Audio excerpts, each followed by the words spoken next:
Welcome back to the channel. Today, we're going to dive into what I honestly think is one of the most exciting periods the gacha and anime live service genre has ever seen, the 2026 to 2027 lineup.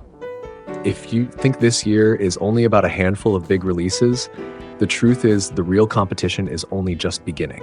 I've spent a lot of time playing, following, and comparing these games so I can give you the most realistic perspective possible based on what I've personally experienced and observed. Before we jump into the list, let me quickly explain how this video is organized. I'll be splitting everything into two main categories. The first category includes games that have already launched or are almost certain to release during 2026. These are titles you can confidently keep an eye on without worrying too much about unexpected delays. The second category is what I call the on-the-radar group.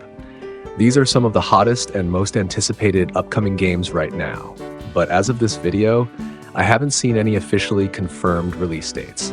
Rather than making up timelines or pretending we know more than we do, I'll tell you exactly where each project currently stands. Let's start with the games that are already a sure thing. And the first title I want to talk about is Arknights, Endfield. If you're already familiar with the Arknights franchise, you'll immediately understand why I'm putting this game at the top of the list.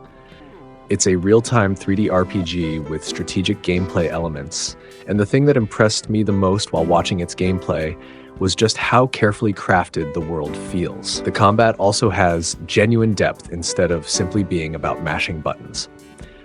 The game officially launched globally in January 2026 on PC, PS5, and mobile.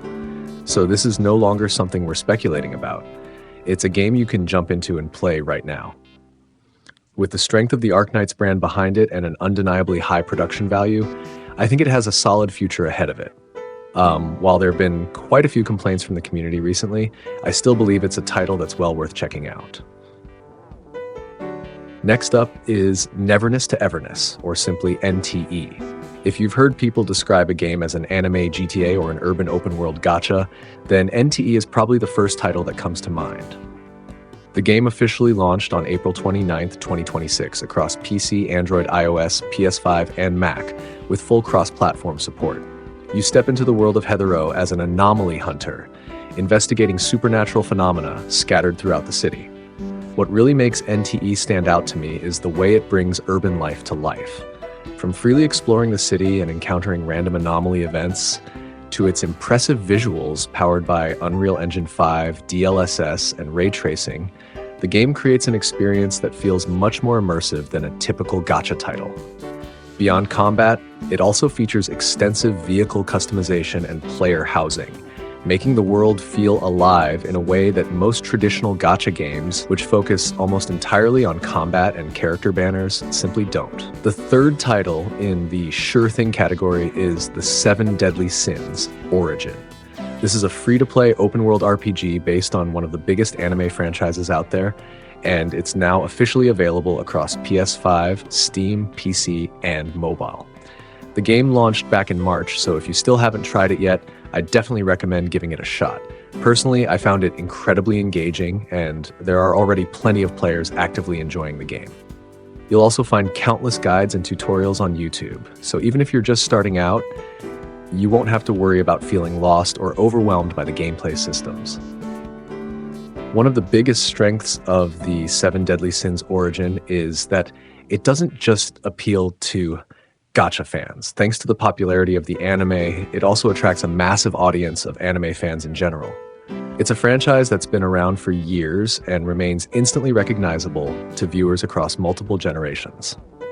Now let's move on to the second category, what I call the Red Hot Radar Group. These are the games everyone in the community is talking about, but none of them have an officially confirmed release date yet. The first one has to be Honkai Nexus Anima. Honestly, simply seeing the words Honkai and Hoyoverse together is enough to generate an enormous amount of hype. Right now, the game is in its evolution test phase and is being described as a brand new creature-collecting strategy adventure. Personally, I think this is a very interesting direction and quite different from Hoyoverse's previous titles. Instead of focusing primarily on action combat, it appears to place much greater emphasis on collecting creatures and building strategic team compositions. The only downside is that the game still doesn't have an official release window. So if you're looking forward to it, I'd recommend treating it as one of the biggest potential releases for the 2026-2027 period, rather than expecting it to launch on any specific date. The next title in the radar category is Silver Palace. This is one of the games I think you should definitely keep an eye on if you're a fan of anime-inspired open-world fantasy action RPGs.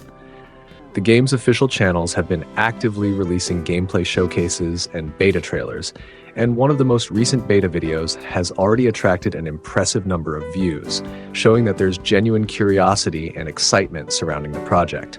However, just like Honkai Nexus Anima, Silver Palace still doesn't have an officially announced release window. That's why I'm placing it firmly in the radar category, a very promising title that deserves close attention as we move through the next phase of upcoming releases.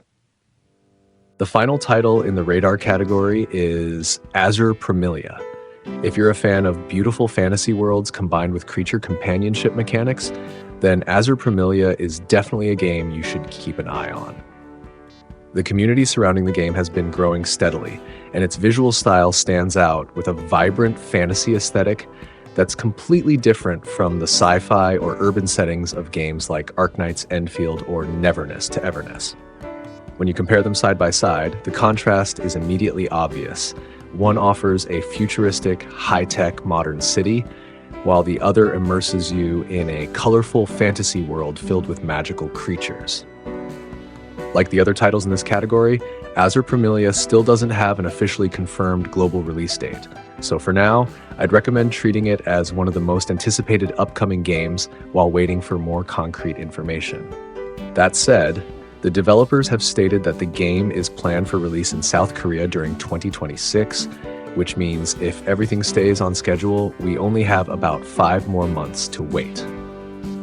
As for Ananta, it's easy to mistake it for a traditional gacha because of its modern, open-world city setting. However, based on what I've found so far, there's a possibility that it won't follow the traditional gacha model.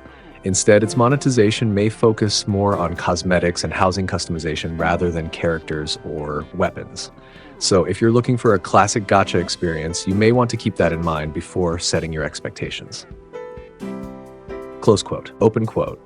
Looking back at the entire lineup, I think the most interesting thing about the 2026-2027 period is that 2027 still doesn't have many major titles with confirmed release dates. That means the real competition is happening between the games that have already launched in 2026 and the upcoming blockbusters moving into their testing phases. If you're looking for the safest picks right now, Endfield and NTE are probably the easiest games to add to your playlist. But if we're talking about pure hype and long-term potential, Honkai Nexus Anima and Silver Palace are the 2 titles generating the most discussion, simply because there's still so much we don't know about them. Close quote, open quote. Before we wrap up, I have one question for you. If you could only choose one game to play between Arknights Endfield, Neverness to Everness, and Honkai Nexus Anima, which one would you pick? Let me know in the comments below. I'd love to hear your thoughts. Close quote, dot, open quote. Thanks for watching all the way to the end. If you enjoyed the video, don't forget to leave a like, subscribe to the channel, and I'll see you in the next one. Close quote.